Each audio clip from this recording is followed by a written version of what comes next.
Greetings and salutations, my friends. I turned it on live as my Jurassic World Dominion video is downloading, and I try my best to cover the multitude of news that's out there today. 'Cause good golly, all there's a lot to talk about. So let me just quickly run some things so I can cover at least a little bit of things. First and foremost, though, join me back at 5:30 p.m. tonight, Eastern Time, 4:30 Central. Stone Loki will be back with me. My casters, we pay tribute to Tremors, the 1990 comedy horror film starring Kevin Bacon, Fred Ward, an amazing cast, amazing script, amazing film. R.I.P. Fred Ward, just paying tribute to him. So make sure you, if you can fit into your schedule, swing by and join us for that. But let me quickly just run into a few things that have been going on, man, because it's just, I don't know. It has been a crazy week with a lot of stuff going on. Obviously, Obi-Wan dropped. That big deal. I did my initial rant. I talked about it a little bit on our panel last week, but I didn't really do an episode 3 review. So this will be about 4, a little bit about 3. Obi-Wan is basically just been reduced to a moron because of the horrible writing. Ewan McGregor's fine. This episode was probably his weakest performance. It may be the least bad of the 4, but the writing is so terrible. They could care less about their own story, let alone canon, continuity, character arcs beyond the scope of things. It's just been terrible. So at the end of 3, we have this horrible face-off between Obi-Wan and Vader. And I don't want to go back into why it just seems like a horrible idea to even do this, but they do. Obi-Wan runs away 3 times. He finally ignites his lightsaber, doesn't confront Vader, he runs away multiple times. Vader ultimately wins the battle, just completely crushing him, and then basically ignites a fire and throws Obi-Wan into the fire using the Force. But then Obi-Wan escapes because Vader won't walk through the fire. Like, okay, whatever. Long story short, he gets separated. They're separated from Leia because Reva figures out where Leia is going to be, kidnaps Leia. So Leia is trapped again, kidnapped again. Second time now. Obi-Wan's been injured. He has burns. So we pick up episode 4. He's in a back-to-tank because Disney Marvel, evidently, is going to start bringing back-to-tank. I have no idea. This little rebel squad who basically has a sort of like hodgepodge little base camp with together a back-to-tank. And do we move them around? We just know how to build them. Is it easy to get the stuff to build these things? I know we're not supposed to ask legitimate questions, right? If you're gonna my wife loves to say, if you're gonna question every little thing, I said, no, it just doesn't it bother me so like this. Suddenly we have back tanks like constantly. Like Obi-Wan just has some scars. Back a tank. Why is Anakin back in the back of tank? 10 years. I gotta feel he's got. Like I'm sure it makes a lot of sense with what these things are for and what they're doing. But anyway, so Obi-Wan is obsessed. The dialogue is terrible about I gotta go save Leia. It's just terrible. And they call me. I couldn't believe it. They're little rebels. So it's Tala, another dude, and Wade. And I know Wade's name because of the end of the episode. And they're just like, oh, we really can't help you. They're in the Equatorium. There's not a shield there because no one's dumb enough to attack, even though we're going to attack. Anyway, the same female that saved him twice is now going to fly him to what they call the Inquisitorium. Pretty sure I got that right. It's so fucking stupid. I don't even know how to take them seriously whenever they do things like that. It's just so dumb. When I could find the trailer for the 4th episode, but it's searching in the other window. I have a video downloading. I have like 4 tabs open. Like I'm my own worst enemy when it comes to doing this kind of stuff. I'll be perfectly honest with you folks. So anyway, they fly right in. She's going to use her secret access code, and Obi-Wan is going to swim in because of this. On this, looks like a giant pyramid thing above the water and then below the water. We don't know. He's just going to swim. He's just going to swim. We're just going to do it. He can do it. He used to be a Jedi because basically up until this point, he's barely a Jedi. He's barely a Jedi. Decepticon, how you doing, man? Thanks for popping in real quick. I'm just ranting and raving, catching up on some news stories from my other videos download. It's all just very dumb that there's no shields, there's no real security. It's all just very weird. The stormtroopers are even dumber than they normally are with like picking up on little clues of things going on. And they basically, the rebels don't really want to do all of this, right? The one guy, he's like, oh, I'm not doing this. I've lost a lot. And it's like, well, yeah, we've all lost a lot. It's like, yeah, I lost a wife. She was a Jedi, and they killed her, basically. And then he goes, okay, I'll help you. And you're like, what the hell? What? The show's it's so badly written, folks. Anyway, Leia, meanwhile, is literally being tortured by Reva. Like, this little 10-year-old child is being tortured by Reva because it makes a lot of sense. Right? It doesn't make any sense. But it does make sense. I don't know. I don't know what to say because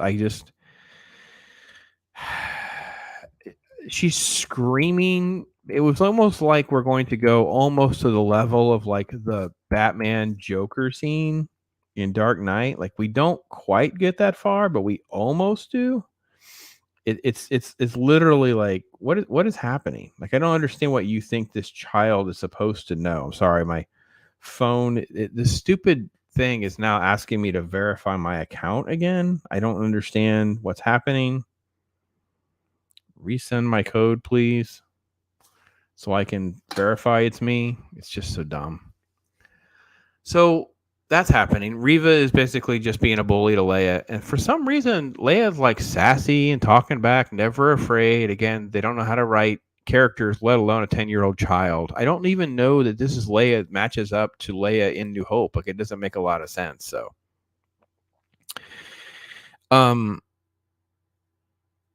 okay, I'm sorry. What are we talking about here, Decepticon? Me and Snow are mad right now because we did not get the thing NECA toys released. I'm not sure what you're talking about, man. So you have to give me something to go on. I'm not sure. Yes, it's me, 42. There. Can we please just move on with my videos? Anyway, so long story short, up until now, Obi-Wan, there's a quick shot of Obi-Wan trying to use the Force to move something, and the girl basically saying, well, you just gotta kind of hang in there. You'll be okay. And then later on, he just has the Force again. He's just kind of a Jedi. He's not a very good Jedi. He's kind of terrible at everything that's Jedi related, but he's a Jedi again. He uses the Force to hold back this cracking glass in the wall. He swings his lightsaber around awkwardly, repelling the stormtroopers, blaster shots, things like that. It was awkward and really bad. And he was at least efficient. He at least didn't get killed. They save Leia. Basically, long story short, they save Leia because we kind of have to save Leia. Like, that's what we're going to do, I guess. Anyway, yeah, my computer does stink, man. And it's my fault because I'm trying to do too many things at once. That's part of the problem. But I want to record something about Obi-Wan because it's just ticking me off that it just continues to be so badly written. Like, they don't write... Everyone's piling on Reva, and I got it to a certain extent because she's not very good.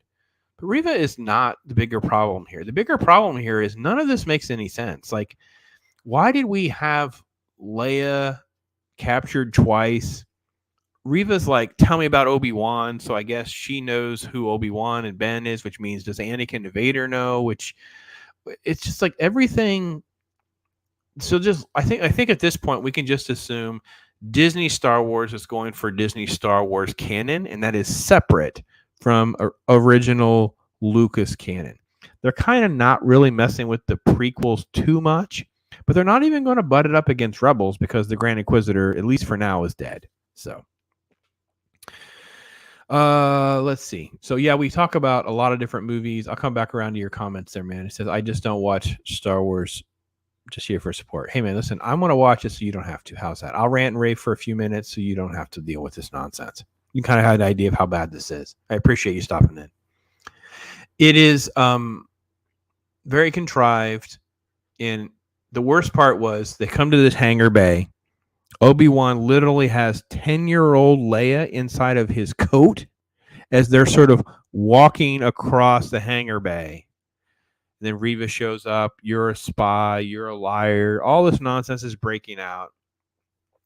And then right when you think they're going to get caught, snow speeders just show up because the rebels, I guess, are going to give them some cover with some snow speeders, start blasting the place up. And, Leia and Obi-Wan do get away.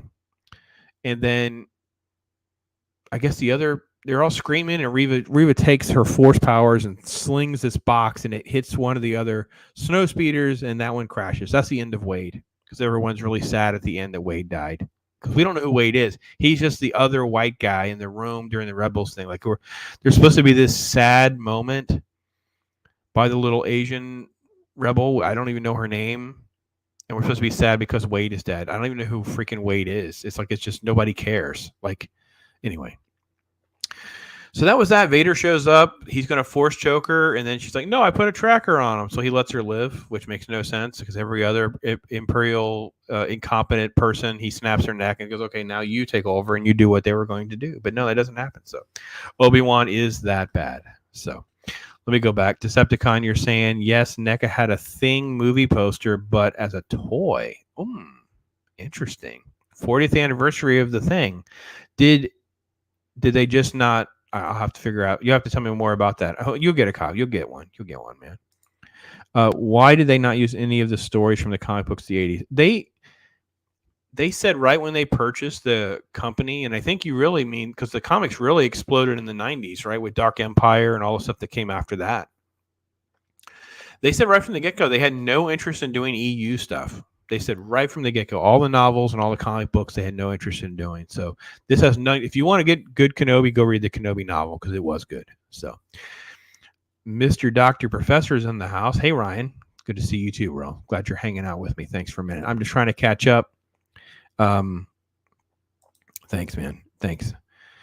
Just trying to catch up, getting some of the stuff out of my head while my other video is uploading. I got my Jurassic World review to post and wanted to at least chat about Obi-Wan for a minute. So that's kind of that. Not much else to say. Another horrible episode. And again, I'm not piling on any particular character. The writers are to blame. The writers don't care. They contradict the things that they wrote. Sometimes even the same episode, but definitely within the previous episodes. It's hard to say where we're going. We all presume that we're going to have another Vader confrontation. We still have Reva to sort out. But basically, it's just like capture Leia, she gets away. Capture Leia, she gets away. Obi-Wan has no force. Now he has a little bit of force. Okay, now he has some force. I don't freaking know. I don't know. Deception says the Thing is sold out. Ooh, that's rough. I don't know. Keep searching, man. Keep searching. Keep searching. The Marvel comics from the 80s, I don't know. I don't think that ever was brought up in any press that I saw. Yeah, I don't know. I really have to be honest. Once the Timothy Zahn books and the Dark Empire comic books dropped, that to me was like the perfect direction for everything to go. That was my Star Wars post Return of the Jedi for me. So that's what I highly recommend. There are some good Marvel comics. I'm not trying to take away from any of that. I really haven't read their newer stuff. I tried to read a few issues here and there and just really couldn't get into it. I have to be honest. Some of them are beautiful. I enjoy collecting some of them for their cover art, but I haven't read enough to judge the newer Marvel comic stuff. So let me touch on Miss Marvel for a minute. I watched that. It's unbearably hard to watch because it's sometimes when they say it's not for you, it's kind of an offensive way of saying it, but in this case, I'm not sure it is. So Marvel Comics had Star Wars from 76 to 85. Yeah. And there were some good issues. I mean, trust me, the original stuff's freaking amazing. Like, I just love the fact that it's a huge part of my life. I still have, I think the one that I have the most treasured of them is I think I have the giant comic book, the big one. And I actually just saw one in a store this last weekend, and it kind of hinted at my wife, I'm probably going to go back and buy that one. Whichever one's my better one, I'll probably keep, and maybe I'll either sell or give away the other one. It's so awesome to go back and see sort of all that captured. And they had a lot of creative stuff. So, all right, Miss Marvel is not made for me. Miss Marvel is made for a small, young child. The character Kamala Khan in the show is very juvenile for her. She's supposed to be a junior in high school, but she behaves more like a middle schooler. Like, she's infatuated with Captain Marvel. She's dying to go to Avengers Con. She wants to cosplay. So a lot of the show is just talking. Nothing happens for like 20, 30 minutes of 45. I mean, it's just, we meet her family. You know, she's a Pakistani girl, Muslim family, not a lot of religion or anything is in it. It's just, they're kind of like a very super strict family, and she kind of wants to go to Avengers Con, but she's not asking for anything totally radical. The parents are not having it. They introduce Bruno, which is her friend. He's like basically like the little nerdy guy. He creates like a tech device that will control the house, kind of like a smart device would be. So they show some school stuff. That was where I paused the first time, because the school was so cringy, because she goes to this counselor. Now, I don't know what's in her head and what actually happens in the show, because they just do this whole thing.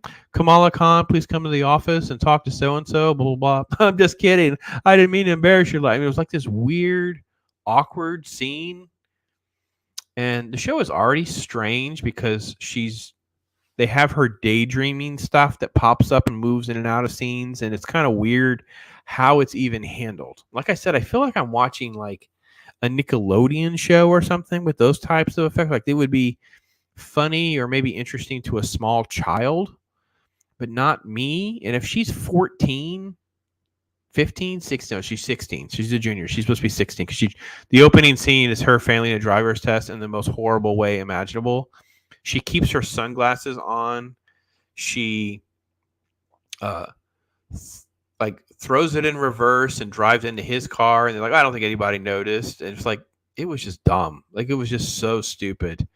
The high school stuff was fine. I mean, I guess they're trying to play up, you know, they're playing up that she kind of gets bullied, she's a misfit and all that kind of stuff. But yeah, it was like, okay, that's fine. But her family structure and wanting to rebel against that was really what drives the story forward, is that she's trying to do things the family's not going to approve of, go to this convention they're not going to approve of. There's a lot of conversation about shopping for a wedding. So all of this is just drug out way too long. They easily could have combined a couple of scenes into one thing. So it would have been like, we easily could have shaved off 10 or 15 minutes, and we could have had more time to learn about like the cheerleader looking girl at her high school. There's another girl who has like a hijab on. We don't even know, like, this kind of passes her. I don't know. I don't even know the character. Maybe the character's name popped up on, I don't know. I don't think so. Maybe a little bit more about Bruno. There's a comment about he doesn't have family or something. Don't know. They don't give us anything to go on. So the parents are just kooky strict. Like, they're just weird. Their solution was the dad's going to dress up like the Hulk, and they made her a like Pakistani Hulk costume, and that's how they're going to send her to the con. Like, it's very strange and awkward. It's just, anyway, so long story short, the middle of this, they also get a package that arrives from the crazy grandmother. So it's the mom's mom, Nani, I guess. And she just sends weird things, right? She just sends weird stuff, like a bag of jewelry and stuff. There's a cool bracelet. They tell her, no, just throw it up in the attic. And then later on, she gets it because she has to have something like that for her cosplay. So she wears this bracelet. Well, the bracelet turns out to be, you know, a power bracelet, probably based on the original Captain Marvel, even though they've changed all of Kamala Khan's powers. Like, I love the fact that she's supposed to be this popular character, and the comic books were great and whatever, but we changed all of her origin, all of the stuff that's relevant to her actually being knockoff Captain Marvel. So she basically does that. They come up with a scheme to sneak out, ride the bus. Nothing works out. I have no idea how she jumps out her window at one point, grabs a tree limb and falls, but doesn't actually get injured. It's like, I don't understand. Whatever. And they go to Avengers Con. Now, I expected Avengers Con to kind of like be like Comic Con. This was almost like a carny, like a carnival.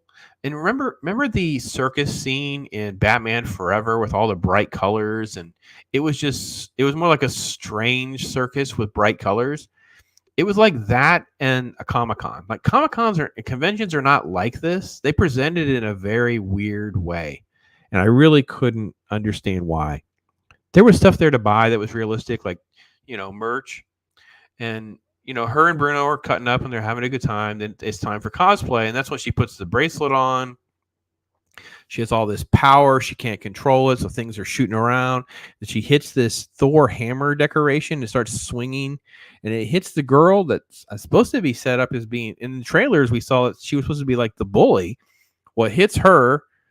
I don't know what this hammer's made out of, so I'm going to presume it's not made out of anything hard like a wood, or it would have probably killed her, if not caused her to be hospitalized. Anyway, some of this is caught on video, and then they suddenly are able to leave without any security stopping them, even though all the people saw all this craziness happen. And then there's a little credit scene of someone who's kind of like a SHIELD-like organization or somebody wanting to, quote, bring her in. And that was our first episode, and it was pretty weak, to be honest. I just didn't care. Decepticon says she's a normal teen. Kind of. I mean, the actress was fine. Her character was just like flighty and daydreaming, kind of snarky, but not.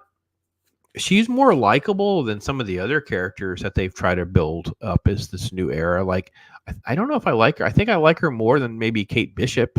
I like her. She seems like just a normal kid, and she's also younger, so it's easier to tolerate some of her behavior than some of the new MCU female characters that they're trying to push us towards.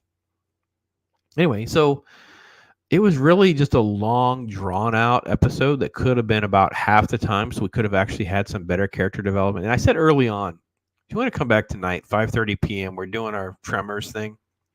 Tremors does more in 15 minutes, 20 minutes than this show did in 45. Like, it's crazy how much character development and stuff we learn in a great script like Tremors. Same thing with Top Gun Maverick. When I saw Top Gun Maverick, same thing. Just a great script. You learn a lot of character development. Miss Marvel is obviously written by the JV squad, second-rate writers. No idea how to write character arcs, story arcs, character development, make you enjoy and like any of their characters.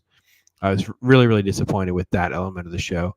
I have to be honest, the quality of the show, if you can get past the weird, quirky, sort of juvenile elements to it all, it was fine. It was probably directed okay. It was, structured fine. It was, that part of it wasn't the problem. It's just the script. The script is just freaking crap. So, yeah, I mentioned the Tremors thing. Yeah, Tremors. Miss Marvel is worse than Meh, Ryan. It's worse than Meh because the characters, like, we don't. So, like, the mom is fine. Like, we get she's the overbearing, protective mom. The dad is almost like comic relief. So it's different. It's a different way of putting dads down. Like, dads are obviously mocked on most of TV and stuff. No one can have a good dad. He's a good intentioned guy, but he's like comic relief. Bruno's okay. I think we got a very primitive look at Bruno. I would have liked to have seen a little more about the family or something. There was comments made. All these other characters, like the goody two shoes girl, the pretty girl. There's another late girl in a hijab, which I assume she's also Pakistani. There was some sort of bonding going on there or whatever. We don't learn anything about all these characters. And this cringy counselor scene, oh my gosh, it libs of TikTok. It was so bad. I couldn't stand it. So that's my thoughts on Miss Marvel. Again, just trying to get some of this nonsense that's taking up the room of my noggin to you guys. So that takes me through that. Talked about Obi-Wan a little bit, Miss Marvel a little bit. Decepticon set talks about, oh, Marvel is such trash. Yeah, I know, man. They push this nonsense and downgrade their stories. They're hiring like the JV squad. They really are. They're hiring like the crap workers.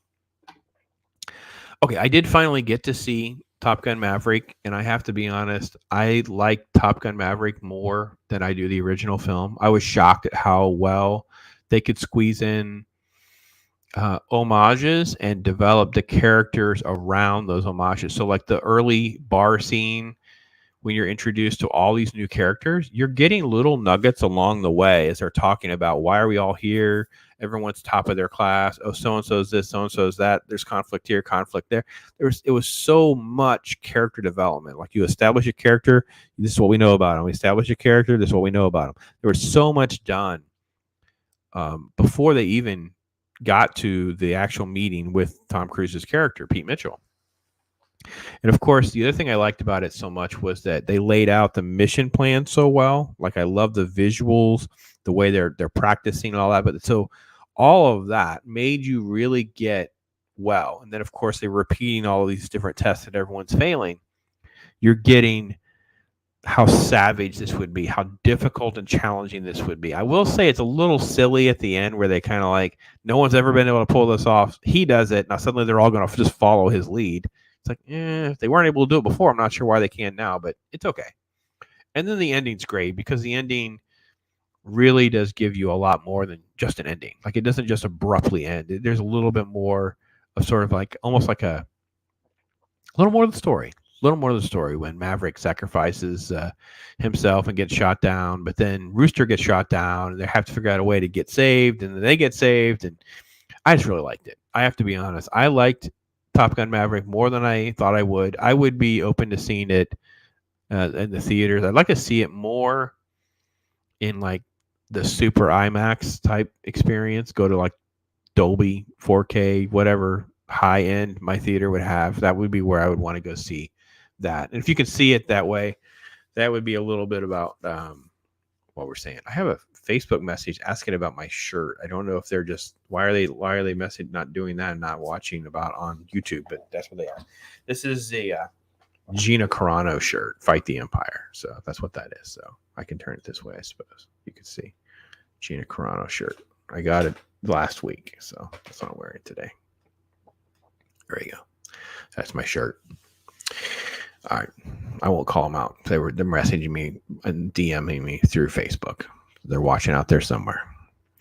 Let's see. What does that take us to? Okay. Jurassic World is the video that I'm going to download. I have the video and the review almost done. So I'm going to upload that and put that out there for you folks. Can't recommend. Chaotic mess.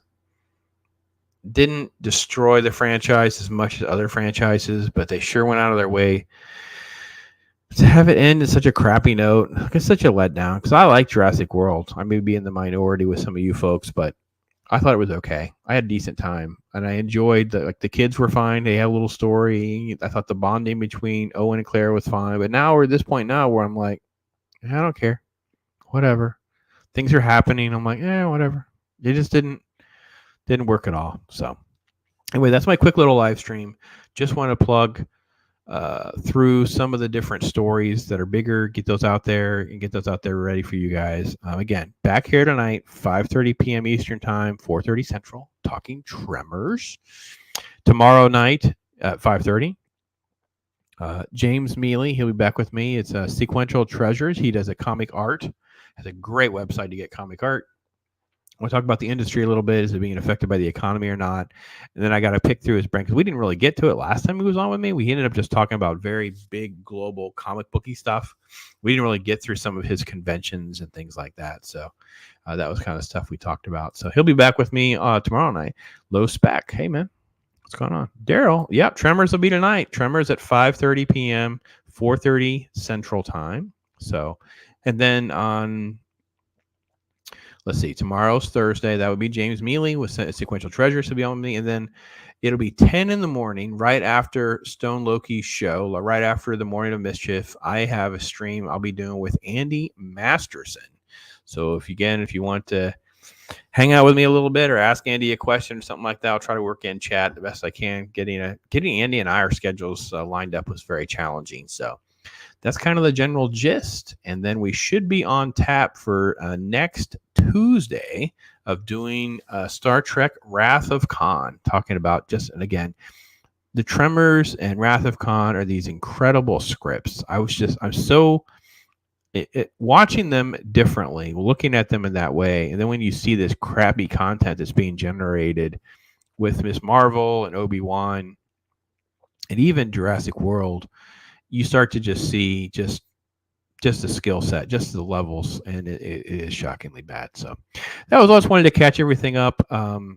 Thanks again for hopping in and chat. Love you guys. You guys have made this possible for me to even do all this nonsense again and have so much fun doing it. This was a very spontaneous little thing for me to just kind of get some of this out of my head because it's just like so much. So yeah, Daryl, Con is the best.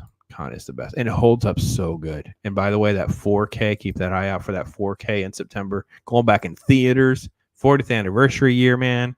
Ooh, it's going to be good. It's going to be good. So we'll talk about that next Tuesday at 5:30 p.m. So then we'll have a news panel next Wednesday. My sweet spot for doing my shows at 5:30 p.m. I don't commit to every single day. I'm trying to figure out my screening things. Like I had this Jurassic World, and I have another one that they're requesting for 2 weeks from yesterday. So I have to talk to Loki and Ironcaster about that one. We didn't really lock anything in per se on that Wednesday, so I may have to slide it if I can, so I can kind of keep the press credentials going if they're gonna. But they may not want me after this because my Jurassic World review was not particularly kind. So I'm going to upload that video now and be ready for the show tonight where we talk about Tremors. So if you can swing back, we'd love to see you, love to have you. Thanks again for your time and your comments and your participation. It's such a blessing. Appreciate all of you guys being out there, all the things that you're doing to support me. And with that, let me get you out on a little Bob Ross with some chill time. Go away with some chill. Ross, all I do is chill. My life is a thrill, for real, Bob Ross. I be too calm for the drama. You don't wanna cause a problem, I'll solve it, Bob Ross.